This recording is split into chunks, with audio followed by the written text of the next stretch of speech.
Welcome to Let Me Fix This. Enjoy the video. You start by powering the base and confirming the control box has power. This is critical because the bed won't broadcast without it. Once done, open the Sleep Number app and sign in. The app is the only way to control settings without a physical remote. Make sure your phone is on the same Wi-Fi network. Then press the pairing or Wi-Fi button on the control box.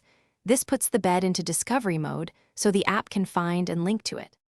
You will see the bed appear in the app's Add Device flow. Tap it and follow the prompts to complete pairing. Once paired, use the app's visible sliders to raise or lower each side. The app shows sleep number values so you know how firm each side is. If the app asks to calibrate, do that now to synchronize the app with the control box and air chambers.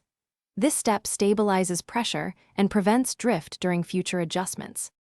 You finish by saving your preferred settings in the app so you can recall them instantly later. This replaces the remote totally. Test each adjustment several times to ensure the pump responds and there are no air leaks. Watching the numbers change confirms a successful link. If the app can't find the bed, power cycle the control box, then try again. If that fails, hold the Reset/Pair button for about 10 seconds to factory reset, and repeat the pairing flow as a last resort. Thanks for watching. If you found this helpful, don't forget to like and subscribe.